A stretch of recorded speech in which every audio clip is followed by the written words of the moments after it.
done with. 56 degrees Fahrenheit. 7,761 miles on the odometer.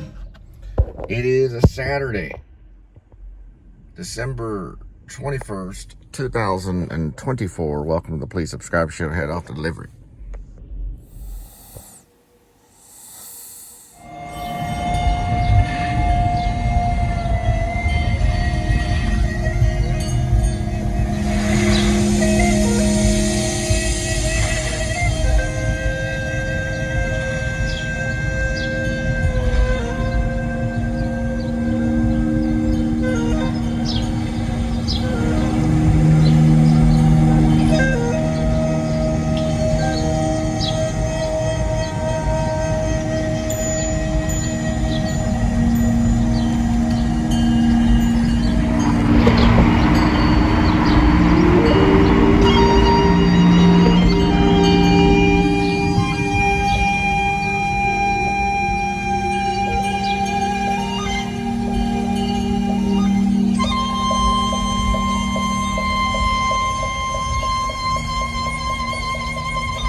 .98 minutes. We will arrive on arrival time 5:19. Yesterday is 47.4.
This is playing music.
All right, 1.4. 1.4 will arrive in 5 minutes.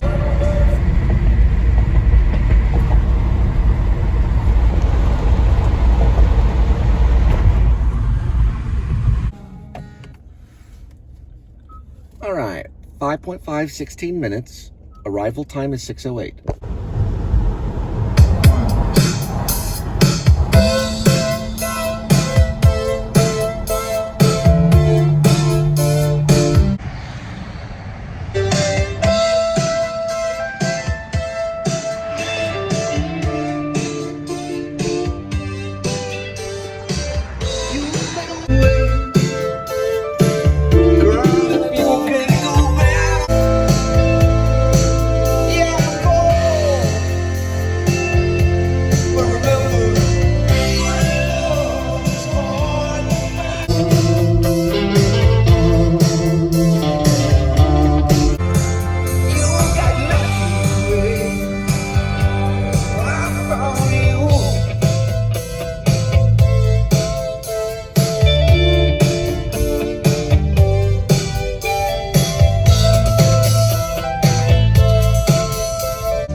All right, 1.3 will arrive at 6:18, which is about 8 minutes or so.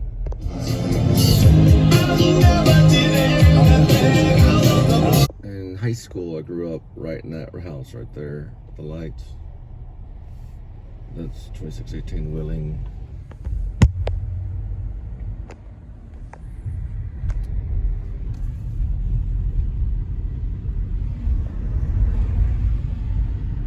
I was a big fan of the Smiths, Morrissey, and probably.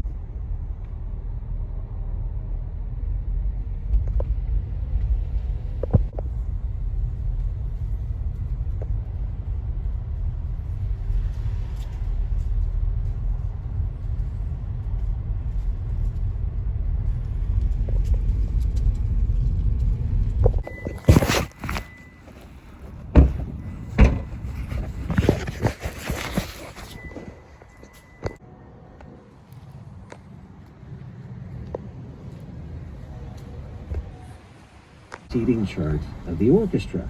The location of the stars in the constellation showed who the small group would be. In high school, my drama teacher and our drama department, we all went caroling.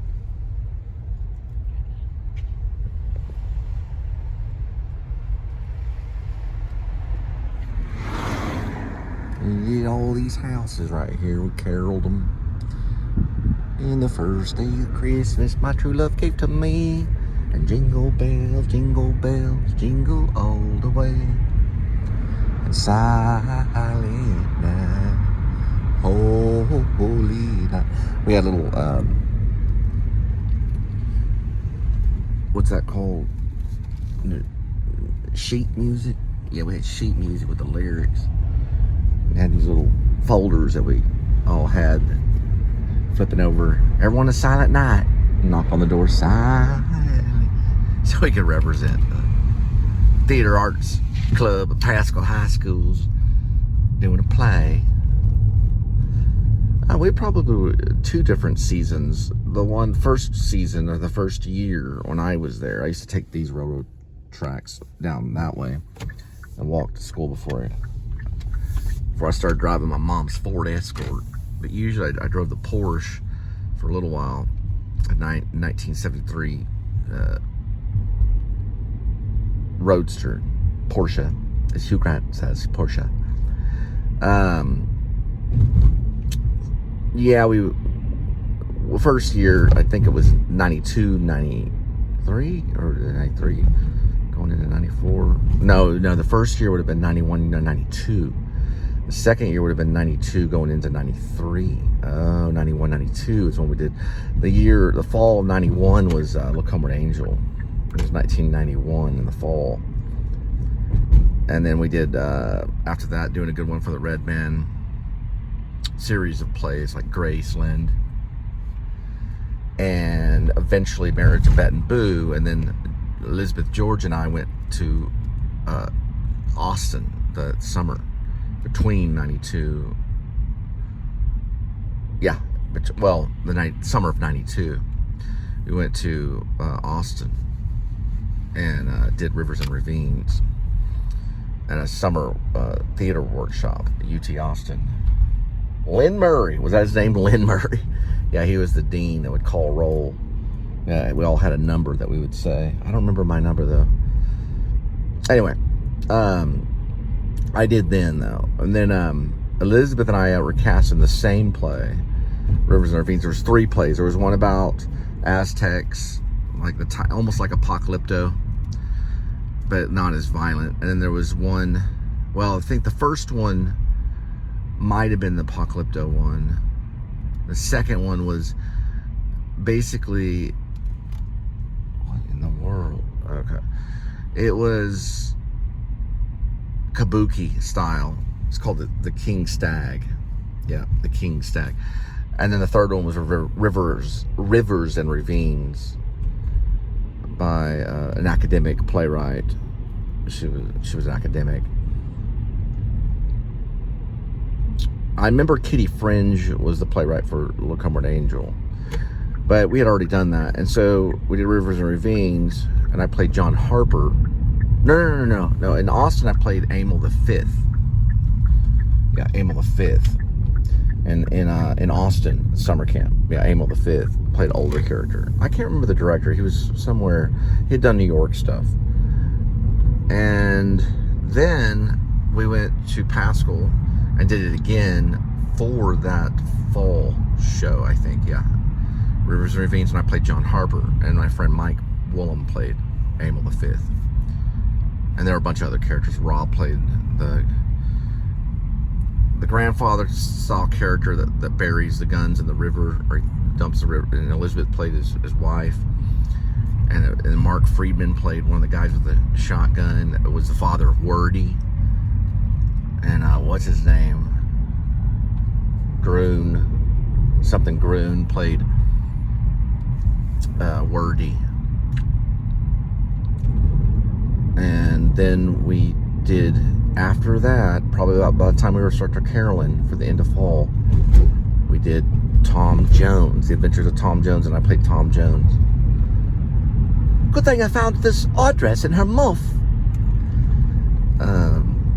Fortunately, I found her address in this muff, or something like that. Fortunately, I found her address in my muff, or her muff. Yeah, fortunately, I found her address in her muff. And then we did, after Tom Jones, we'd move into preparing for UIL probably that whole semester. Yeah, the first year before we did any of that, we did a marriage of Bet and Boo at the end of the year, if I'm not mistaken. Or did we do that the second year? And you know what? We might have did that the second year.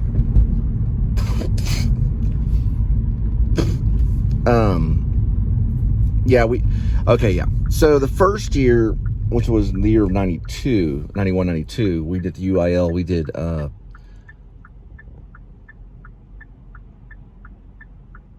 one with the wagon. Yeah, I played the cook.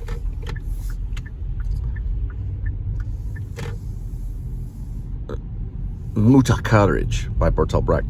The second year, we would probably, we probably did Marriage of Bet and Boo the first, year of 92. It was 91, 92. It was the second semester. Yeah, we did Marriage of Bet and Boo then. And then we did all the other stuff. Then the second year, or the 92, 93 year at the end for UIL, we did Good Woman in Szechuan, and that's when I won Best Actor at UIL. I believe I think we started off a district area. You go to region. Yeah, you go to district, area, and then region, and then state. We made it to region, which is further than we made it the first year. The first year with Muta Courage, we only made it to the first. We did district, then we got to area, I believe, or region, maybe region. Yeah, maybe it goes district, region, and then area. I don't know. Now region sounds bigger than area. District is first, then area, then region, or it could be the other way around. I don't know. But anyway, we got further, and we were trying to get to state with Good Woman in Szechuan, and I would have missed prom. We didn't get to go. We only tied. And I got all-star cast. I think the first year I ended up playing the cook. I think I did get honorable mention. So I got honorable mention the first year. The second year, I got Best Actor and then all-star right at area, which was way out in Lubbock. Yep.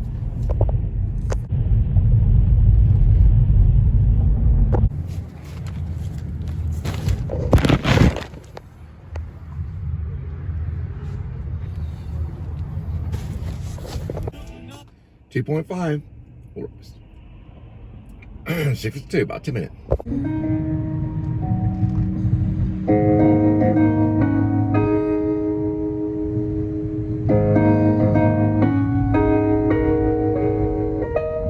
I came upon a child of God. He was walking along the road, and this he told me. I'm going on down to yes, I feel so.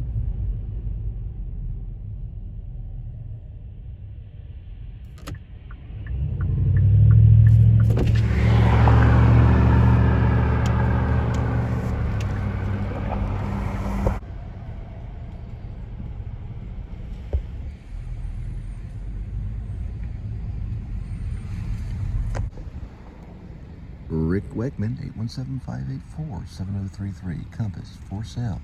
Residential development. HDG. Brought to you by p.s.s.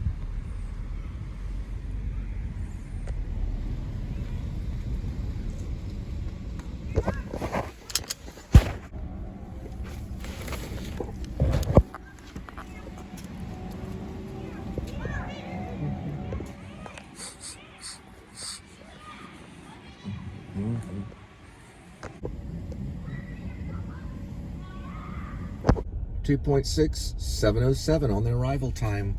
Now there's a remaining time coming up, 10 minutes. Now I don't know if anyone of y'all know about Postmates, but when I was living out in the mansion at Sunset Ridge in Carrollton, Texas, and around, I guess around maybe 2020-ish time, around Christmas time, Postmates would do Apple delivery. Apple phones, Apple watches, Apple earbuds, those pins, those stylus pins, all those stuff. And sometimes even bigger products, you would get $40 per delivery, sometimes even more. But you had to get to the customer, or at least have someone sign on their behalf.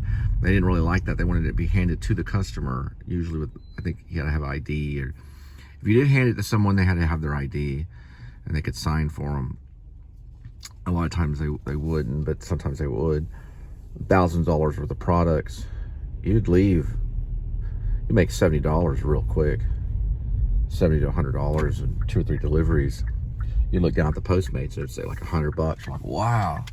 Yeah, it was crazy. But it's real high tech, and they got to scan the Postmates app, you know, like inside the app, and they do a little scan thing at the Apple thing, and then that was it. You know, you couldn't mess up on it. Real if you couldn't get them, and you had to go back to the store where you drop it off. Yeah, you would even get a little bit of money for that, not as much, but yeah, some of those products were big time going through Postmates. But I don't know if they're still doing it. But I like tuna fish sandwiches.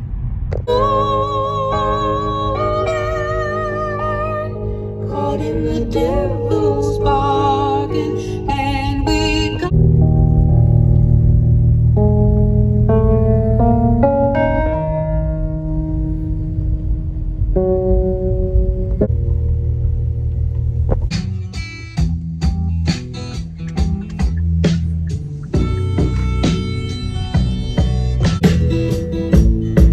go pack it in, buy a pickup,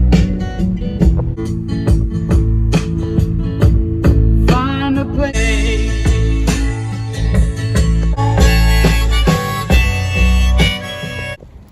In there.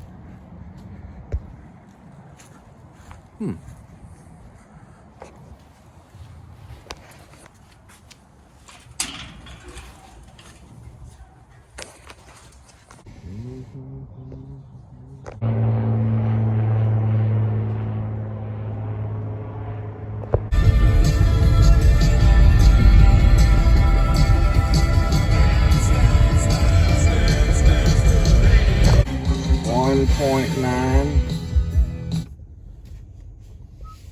arrival 7:33 going to Drake.